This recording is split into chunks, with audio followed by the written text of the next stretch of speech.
Migrantlarning qarovsiz qolgan bolalari jinoyatchilik uchun potensial kadrlar zaxirasidir.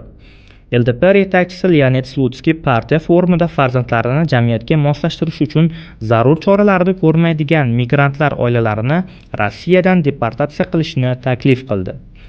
LDP zudlik bilan rus tili va rus madaniyatini farzandlariga o'rgatmaydigan, ularning jamiyatga moslashuvi uchun chora ko'rmaydigan migrantlar oilalarini deportatsiya qilishni taklif etadi. Slutskiy va uning partiyasi Davlat dumasidagi eng faol antimigratsion siyosiy kuchlardan biri hisoblanadi.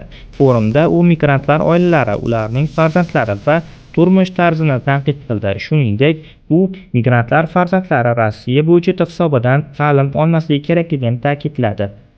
Migrantlar farzandlarini byudjet mablag'lari hisobidan o'qitish nima degani? Biz nima, aqldan ozganmizmi?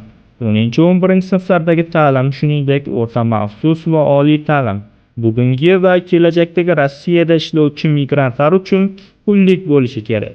Bundan tashqari, rus tili bo'yicha barcha qo'shimcha mashg'ulotlar uchun davlat emas, biz rossiyalik soliq to'lovchilar emas, balki migrantlarning oilalari haq to'lashi lozim.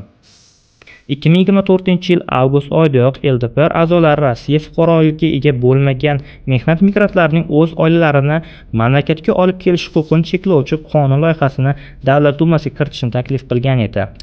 2024-yil Krok City Hall'dagi teraktdan so'ng Davlat dumasi migratsiya qonunchiligini yanada qat'iylashtirishga qaratilgan o'nlab takliflarni ko'rib chiqdi.